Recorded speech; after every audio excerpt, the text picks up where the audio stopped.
संस्कृत शिक्षण सुभाषितानी कक्षा 8 श्लोक वाचन, शब्दार्थ और हिंदी भावार्थ इस वीडियो में दिया गया है, तो ध्यानपूर्वक सुनिए। गुणा गुणज्ञेषु गुणा भवन्ति, अर्थात गुण गुणी व्यक्तियों में ही गुण रहते हैं। वही गुण यदि निर्गुण व्यक्ति के पास पहुँचें, यानी अपात्र व्यक्ति के पास पहुँचें, तो गुण भी दोष में परिवर्तित हो जाते हैं, गुण भी दोष बन जाते हैं। जिस प्रकार स्वादिष्ट नदियों जल वाली होती हैं, जिस प्रकार से नदियाँ स्वादिष्ट जल वाली होती हैं, परंतु वही जल समुद्रमासाद्य समुद्र में पहुंचकर भवंती अपेय हो जाती हैं, अर्थात पीने योग्य नहीं रहती। अर्थात गुण गुणीजन के पास ही गुण रहते हैं। जिस प्रकार नदियाँ स्वादिष्ट जल वाली होती हैं, परंतु समुद्र में पहुँचते ही वह अपेय हो जाती हैं, समुद्र का जल खारा हो जाता है। अर्थात हमें संगति की महिमा इस श्लोक में बताई गई है। गुणा गुणज्ञेषु गुणा भवन्ति, ते निर्गुणं प्राप्य भवन्ति दोषा। सुस्वादतोयः प्रभवन्ति नद्यः, समुद्रम् आसाद्य भवन्ति अपेय। समुद्रम् आसाद्य भवन्ति अपेय। गुण गुणीजनों के पास गुण रहते हैं, वही गुण निर्गुण व्यक्ति के पास पहुंचकर दोष बन जाते हैं। जिस प्रकार नदियाँ स्वादिष्ट जल वाली होने पर भी समुद्र में पहुंचकर अपेय हो जाती हैं, अर्थात उनका जल पीने योग्य नहीं रहता। गुणा गुणज्ञेषु गुणा भवन्ति, ते निर्गुणं प्राप्य भवन्ति दोषः। सुस्वादतोया प्रभवन्ति नद्यः, समुद्रम् आसाद्य भवन्ति अपेय। समुद्रम् आसाद्य भवन्ति अपेय। आसाद्य माने प्राप्त करके, अपेय माने न पीने योग्य, निर्गुण निर्गुणी व्यक्ति के लिए। सुस्वादतोया माने स्वादिष्ट जल वाली, समुद्रम माने समुद्र को या सागर को, आसाद्य माने प्राप्त करके, अपेय माने न पीने योग्य। भवन्ति अपेया, भवन्ति अपेया, भवन्ति माने हो जाते हैं, अपेय माने न पीने योग्य। इस प्रकार से इन शब्दों का अर्थ भी अच्छी तरह से समझकर आप हिंदी अर्थ समझेंगे तो बहुत ही आसानी से आप स्वयं हिंदी अर्थ ज्ञात कर सकते हैं। शब्दार्थ पर विशेष ध्यान दें, शब्दों को सही अर्थ में अच्छी तरह से कंठस्थ करें, विभक्ति और वचन का और संधि विच्छेद का ध्यान रखें, तभी आपका अर्थ उचित रूप से स्पष्ट होगा। शब्द अलग अलग कर लेंगे। समुद्रम माने समुद्र को द्वितीय विभक्ति है यहाँ पर। प्रभवंती बहुवचन है, प्रभवंती प्रभवंती उत्पन्न करती हैं। भावार्थ स्पष्ट है। गुण गुणीजनों में ही गुण के रूप में कार्य करते हैं, किंतु वही गुण निर्गुणियों के पास पहुंचकर दोष बन जाते हैं, दोष में बदल जाते हैं। जिस प्रकार नदियाँ सुंदर स्वादिष्ट पेयजल वाली होती हैं, परंतु वही जल समुद्र को जब प्राप्त होता है अथवा समुद्र में पहुंचता है तो वह अपेय हो जाता है, खारा हो जाता है, अर्थात पीने योग्य नहीं रहता। इस श्लोक से हमें संगति की महिमा दिखाई देती है कि संगति से अच्छी चीज़ भी कुसंगति में पहुंचकर दूषित हो सकती है। अच्छा व्यक्ति भी कुसंगति में पड़कर दूषित हो सकता है। संगति की महिमा अपरंपार है। संगति का प्रभाव अवश्य पड़ता है और कुसंगति से बचने की सदैव हमारे शास्त्रों में प्रेरणा दी गई है और कहा गया कि कुसंगति का प्रभाव जरूर पड़ता है। कितना ही अच्छा इंसान क्यों ना हो, अगर वो कुसंगति में बैठ रहा है या उसकी सानिध्य में पहुंच रहा है तो उस पर उसका कुप्रभाव, उसकी कुछ छाया अवश्य ही पड़ेगी। किसी ने कहा भी है कि एक लीक काजल की लागे है पे लागे है, अर्थात कुसंगति का प्रभाव अवश्य होता है। कितना ही वो सावधान रहे, परंतु उसके मन मस्तिष्क पर कहीं ना कहीं उसका कुप्रभाव अवश्य पड़ जाता है। साहित्य संगीत कला विहीना, साक्षात पशु पुच्छ विषाणहीना। तृणं न खादन्नपि जीवमाना, तद्भागधेयं परम पशूनाम। पुनः इसका पाठ देखिए, कितना सुंदर सरस श्लोक होते हैं। संस्कृत भाषा बहुत ही मधुर भाषा है। पुनः इसका पाठ करेंगे, पहले सुने। साहित्य संगीत कला विहीना, साक्षात पशु पुच्छ विषाणहीना, तृणम न खादन्नपि जीवमाना, तद्भागधेयं परम पशूनाम, तद्भागधेयं परम पशूनाम। शब्दार्थ। साहित्य संगीत, साक्षात माने साक्षात स्पष्ट सामने, पुच्छ माने पूंछ, विषाण माने सींग, हीन माने बिना, पूंछ और सींग बिना, तृणम माने घास आदि, तिनके घास, खादन नपी खाने पर भी, अपी इसमें अपी जुड़ा हुआ है, नपी लिखा है ऐसा कोई नहीं है, खादन नपी, खादन खादन प्लस अपी, अपी माने भी, जीव माना, तद माने उसका, भाग भाग्य, परम माने श्रेष्ठ, पशु नाम माने पशुओं का। अब इसका अर्थ समझेंगे। साहित्य जो महाकाव्य संगीत आदि होते हैं शास्त्रों से युक्त, इसमें तो साहित्य संगीत कला से विहीन व्यक्ति साक्षात पशु और पूंछ से हीन बताया गया है, यानी बिल्कुल पशु के समान बताया गया है। केवल उसके पूंछ और सींग नहीं है। तृणम ना खादा न पी, और उसका एक भाग्य यह है कि वह घास नहीं खाता है। परम पशु नाम तद्भागधेयम, बस पशुओं में उसका श्रेष्ठ यही भाग है कि वो घास नहीं खाता है, उसके सींग और पूंछ नहीं है, बाकी वो पूरा पशु के ही तुल्य है, जिसमें साहित्य है न संगीत है, जो न कलाएँ जानता है, इनसे विहीन है। ऐसे मनुष्य को शास्त्रों में निंदित एवं पशु तुल्य बताया गया है। पुच्छ माने पूंछ, विषाण माने सींग। अर्थ स्पष्ट हो गया होगा, पुनः देख लें। साहित्य संगीत कला से विहीन व्यक्ति साक्षात पूंछ और सींग के बिना पशु के तुल्य बताया गया है। वह जीव घास नहीं खाता है, पशुओं में उसका एक यही श्रेष्ठ भाग्य है कि वो घास नहीं खाता है, अन्यथा वो बिल्कुल पशु के तुल्य ही है। अर्थात इससे हमें ये प्रेरणा मिलती है कि मनुष्य को जीवन में कुछ ना कुछ अपने जीवन में मानवोचित कुछ अच्छे श्रेष्ठ कार्य अवश्य करने चाहिए और जीवन का सदुपयोग करना चाहिए। चाहे वो साहित्य का क्षेत्र हो अथवा संगीत का हो सकता है, विभिन्न कलाओं का क्षेत्र हो सकता है, उसके जीवन में कुछ ना कुछ मानवीय विशिष्टता अवश्य होनी चाहिए, तभी हम मानव और पशु में भेद कर सकते हैं। जो व्यक्ति साहित्य संगीत कला आदि के ज्ञान से रहित है और जो व्यक्ति सींग और पूंछ से रहित पशुओं के समान है, वो बिल्कुल शास्त्रों में पशु ही समझा गया है। दिखने में मनुष्य है, उसके सींग नहीं है, पूंछ नहीं है, वो घास नहीं खाता है, लेकिन वह शास्त्रों में विद्वान उसको पशु ही मानते हैं, पशु के समान मानते हैं। उसकी तुलना पशुओं से भी अधिक बदतर की गई। उसकी तुलना में पशुओं का भाग्य कहीं अधिक अच्छा है। तद्भागधेयं परम पशु नाम, उसकी तुलना में पशुओं का भाग्य कहीं अधिक अच्छा बताया गया है। पशुओं का भाग्य उसकी तुलना में कहीं अधिक अच्छा है। वह पशु तो हैं, वो विवश हैं, लेकिन ये सब कुछ संभव होने पर भी पशु जैसा बना हुआ है और मानवोचित कार्य नहीं कर रहा है। इसलिए विद्वानों ने ऐसे व्यक्तियों को पशु के तुल्य माना है। जो व्यक्ति साहित्य संगीत कला आदि के ज्ञान से रहित है, ज्ञान से वंचित है,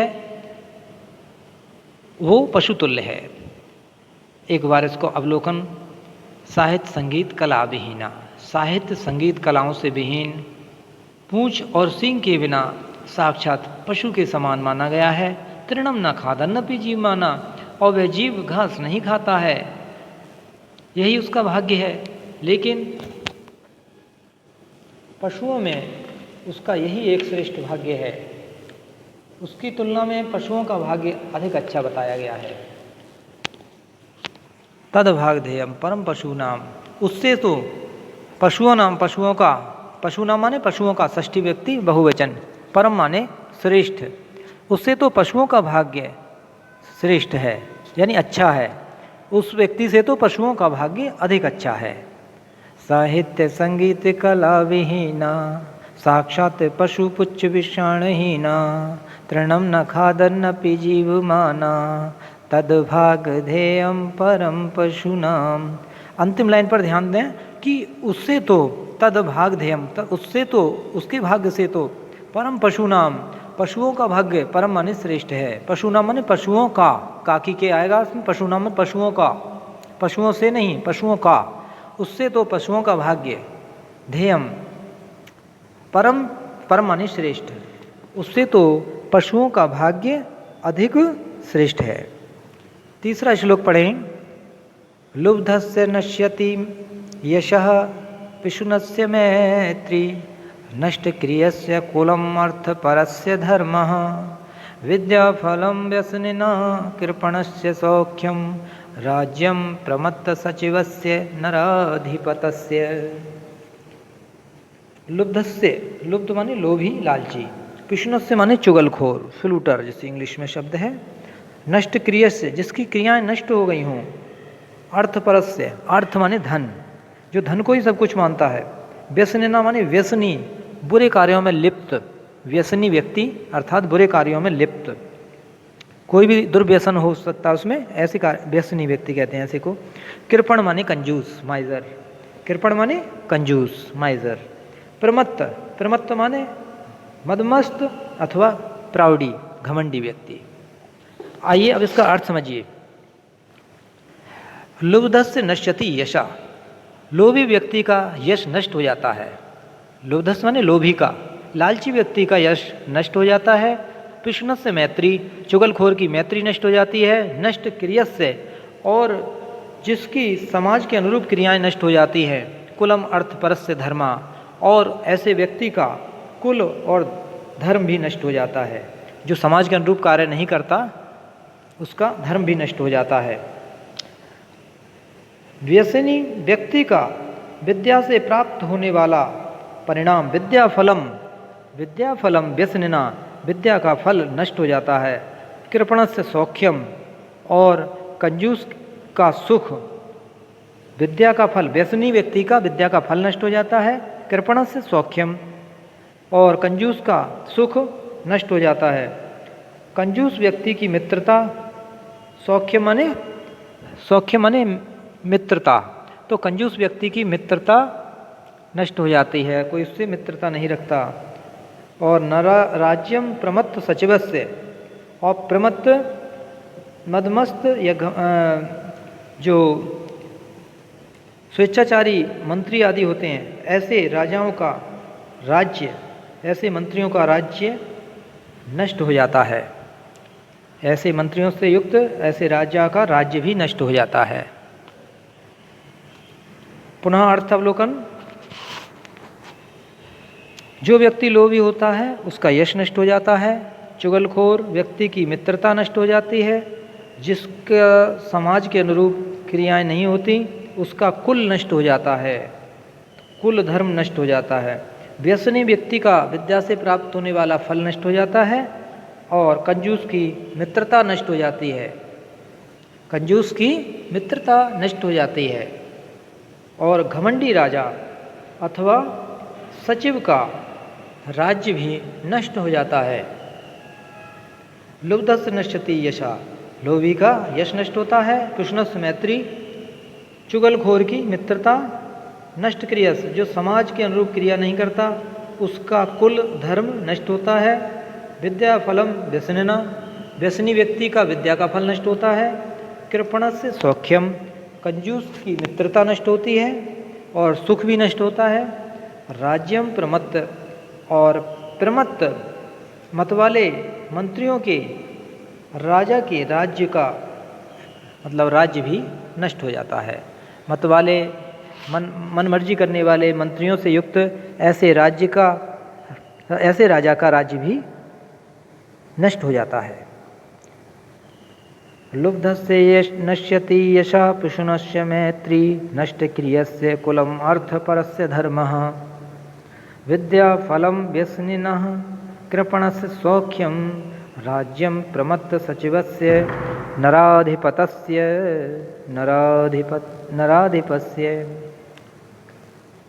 जो व्यक्ति लोभी होता है उसका यश नष्ट होता है, चुगलखोर की मित्रता नष्ट हो जाती है, और जो व्यक्ति समाज के अनुरूप कार्य नहीं करता उसका भी कुल धर्म नष्ट होता है।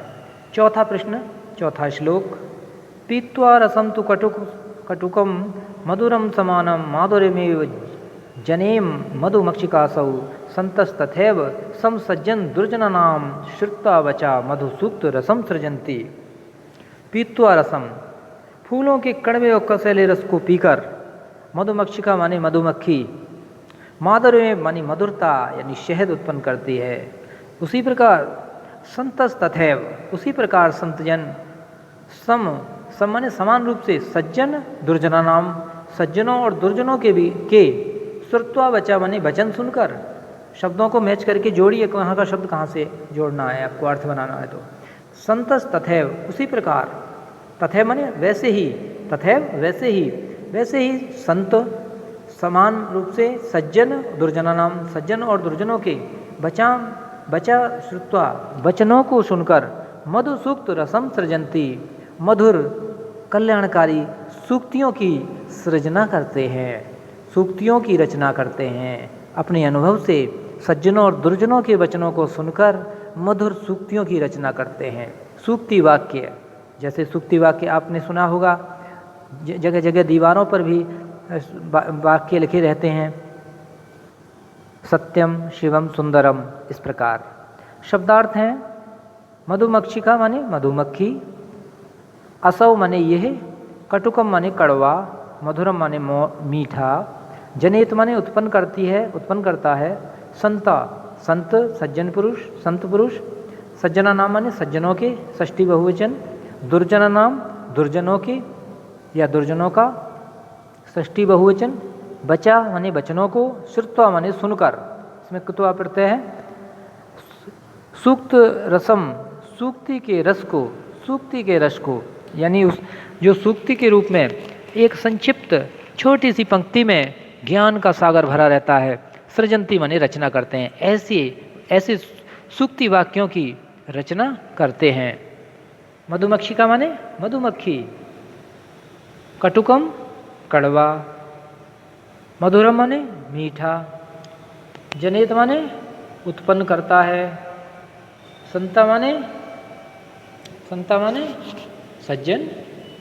सज्जन पुरुष, सज्जना नाम माने सज्जनों के, दुर्जना नाम दुर्जनों के, बचा माने वचन, श्रुत्वा माने सुनकर, सूक्त रसम माने सूक्ति के रस को, और सृजंती माने रचना करते हैं, सृजना करते हैं। इस प्रकार से इसका अर्थ शब्दार्थ की सहायता से सीखेंगे। पीत्वा मधुरसम, जिस प्रकार से मधुमक्खी फूलों के कड़वे कसैले रस को पीकर शहद उत्पन्न करती है, शहद का निर्माण करती है, वैसे ही सज्जन पुरुष सज्जनों और दुर्जनों के समान रूप से वचनों को सुनकर मधुर सूक्ति रूपी रस की सृजना या रचना करते हैं, यानी मधुर सूक्तियों की रचना करते हैं, जो सूक्तियाँ मधुर भी होती हैं और कल्याणकारी भी होती हैं, ऐसी सूक्तियों की रचना करते हैं।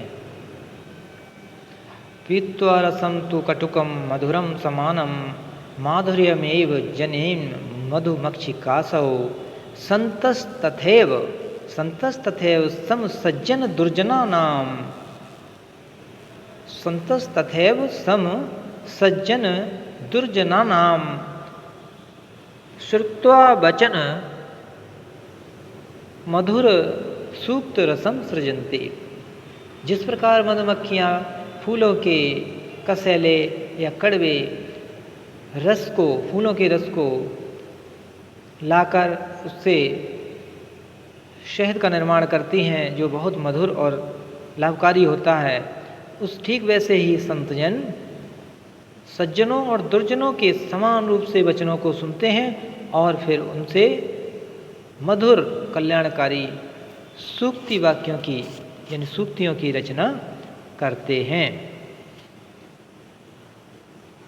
अब आप इस श्लोक को पहले सही सस्वर शुद्ध उच्चारण के साथ वाचन करें। यदि आप सस्वर गायन न कर सकें तो पहले इसको ठीक ठीक अलग अलग पढ़ लें। इस प्रकार से अलग अलग पढ़ें। भावार्थ और देख लें एक बार। जिस प्रकार मधुमक्खी, ये मधुमक्खी कड़वे, असौ माने ये बताया था, जिस प्रकार से ये मधुमक्खी कड़वे और मीठे रस को समान रूप से पीकर मधुर शहद का निर्माण करती है, मीठा शहद बनाती है, ठीक उसी प्रकार से सज्जन पुरुष सज्जनों और दुर्जनों के समान रूप से वचनों को सुनकर मधुर सूक्तियों की रचना करते हैं। मधुमक्षिका माने मधुमक्खी, संता माने सज्जन पुरुष, ज्ञानी पुरुष।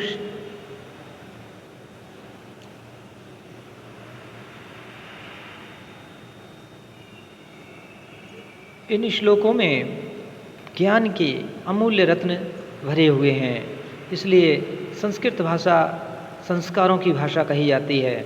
इसके शब्द शब्द में ज्ञान और कल्याणकारी वचन भरे रहते हैं। संस्कृत भाषा में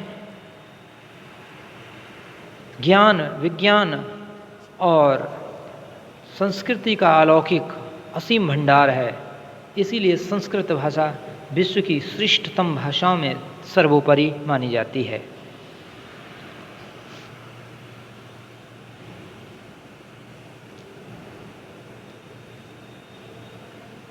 शब्दार्थ याद करके उसका भावार्थ समझेंगे और 5वां श्लोक पढ़ें। महतां प्रकृति सैव वर्धितानां परैः अपि न जहाति निजं भावं संख्याशूलाकृतिर्यथा। महतां माने महान लोगों को, वर्धितां नाम माने बढ़ाने वालों का, परय माने दूसरों के द्वारा, अपि माने भी, निज भावम अपने भाव को, जहाती माने जहाती छोड़ता है, जहाती इसमें क्रिया है, लाकृति माने नौ की आकृति, लाकृति या संख्या। भावार्थ वही महापुरुषों का स्वभाव होता है, महताम प्रति महान सज्जनों की प्रकृति या स्वभाव होता है कि दूसरों के बढ़ते हुए स्वभाव को छोड़ता नहीं है, दूसरों के बढ़ते हुए स्वभाव को छोड़ता नहीं है। जिस प्रकार की 9 की संख्या अपने योग से दूसरों की उन्नति करता है। पुनः भावार्थ का ध्यानपूर्वक अवलोकन कर लें। महापुरुषों का स्वभाव ऐसा होता है जो कि दूसरों के बढ़ते हुए स्वभाव को छोड़ता नहीं है। जिस प्रकार से 9 संख्या अपने योग से दूसरों की उन्नति करती है, जैसे 9 संख्या होती है तो जिसमें भी 9 जोड़ेगा तो उसकी वृद्धि होगी, उसी प्रकार से महापुरुषों का स्वभाव है कि वो दूसरों के स्वभाव को छोड़ते नहीं हैं और उनके स्वभाव में, उनके ज्ञान में, उनके सुख सौभाग्य में वृद्धि करते हैं, उनका भला चाहते हैं। सज्जनों का स्वभाव होता है दूसरों का परोपकार का भाव रखते हैं वो, और दूसरों का भला करते हुए उन्हें परम संतोष प्राप्त होता है और वो अपनी चिंता नहीं करते। शब्दार्थ पर ध्यान दें। सा माने वह, सा स्त्रीलिंग है, प्रकृति माने स्वभाव, प्रकृति, महताम माने महान लोगों की, महताम, वर्धिता नाम माने बढ़ाने वालों का या बढ़ने वालों का, वर्धिता नाम बढ़ने वालों का, परय दूसरों के द्वारा, परय पर माने दूसरा, परय दूसरों के द्वारा, तृतीय व्यक्ति हो गई। अपि माने भी, निज भाव माने अपने भाव को, जहाती माने छोड़ता है, जहाती क्रिया है, लाकृति 9 की आकृति या संख्या, 9 की संख्या, लाकृति माने 9 की संख्या। अर्थ स्पष्ट है, एक बार और उसे समझ लेंगे। महताम प्रकृति सैव वर्धिता नाम परैरपि, वही महापुरुषों का स्वभाव होता है जो कि दूसरों के बढ़ते हुए स्वभाव को छोड़ता नहीं है, दूसरों के बढ़ते स्वभाव को छोड़ता नहीं है। जिस प्रकार कि 9 की संख्या जो है वो अपने योग से दूसरों की उन्नति करती है। जैसे 9 की संख्या है तो दूसरों की उन्नति करती है, जिसमें भी 9 प्लस हो जाएगा तो वो संख्या बढ़ जाएगी, यानी उसकी वृद्धि हो जाएगी। इसी प्रकार विद्वान ऐसे संतजन जो अपना स्वभाव होता है दूसरों की वृद्धि में वो अपनी प्रसन्नता महसूस करते हैं, दूसरों का भला चाहने में उन्हें संतोष प्राप्त होता है। ये सज्जनों का स्वभाव होता है। परोपकाराय सताम विभूतया, सज्जनों का हमेशा यही व्यवहार होता है कि वो दूसरों का सुख चाहते हैं, कभी दूसरे को अहित नहीं होने देते। भारतीय संस्कृति की श्रेष्ठ विशेषता हमेशा से रही है। हमारे शास्त्रों की विशेषता है कि सदैव परोपकाराय सताम विभूतिया का ही संदेश दिया है और वसुधैव कुटुंबकम, संपूर्ण पृथ्वी को अपना परिवार के समान मानने की संकल्पना की गई है और सबको समान समझने की इसमें विशाल रूप से विशद इसमें व्याख्याएं की गई हैं। महताम प्रकृति से वर्धिता नाम परैरपि न जहाति निज भावम संख्या सु ला कृतिर यथा। वही महापुरुषों का स्वभाव होता है जो कि दूसरों के बढ़ते हुए स्वभाव को छोड़ता नहीं है। जिस प्रकार की 9 संख्या अपने योग से दूसरों की उन्नति करता है।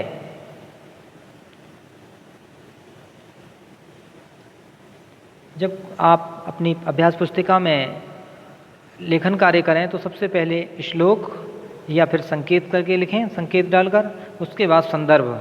प्रस्तुत श्लोक हमारी पाठ्य पुस्तक संस्कृत रुचिरा के सुभाषितानी नामक पाठ से अवतरित है। इसमें ज्ञान की अच्छी अच्छी बातें बताई गई हैं या ज्ञान की कल्याणकारी बातें बताई गई हैं।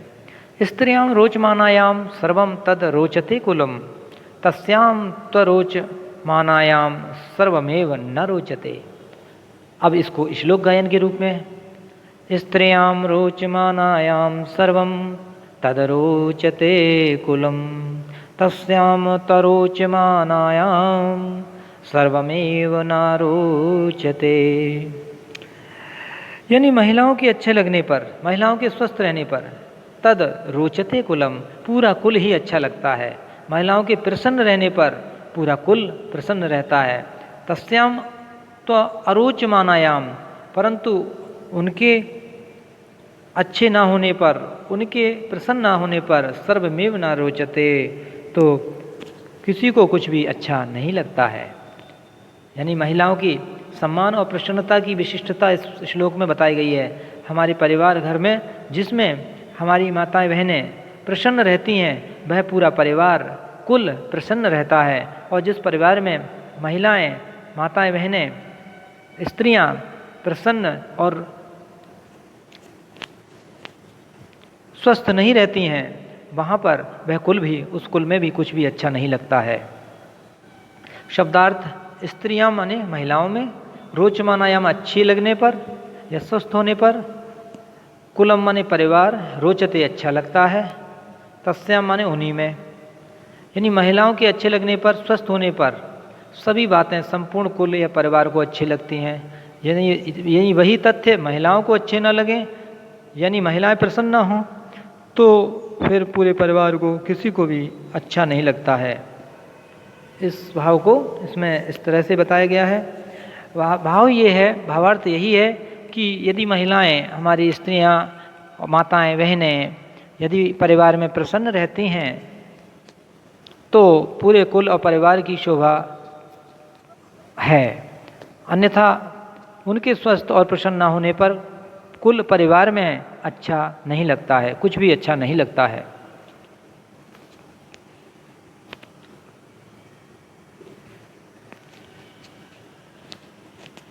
रोचमानाया माने अच्छी लगने पर, कुलम कुल माने परिवार, कुटुंब, कुल माने परिवार, रोचते अच्छा लगता है, तस्याम माने उन्हीं में,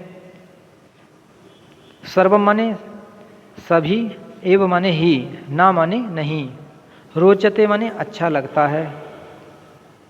इस प्रकार से शब्दार्थों का प्रयोग करेंगे। फिर मिलते हैं। नमस्कार।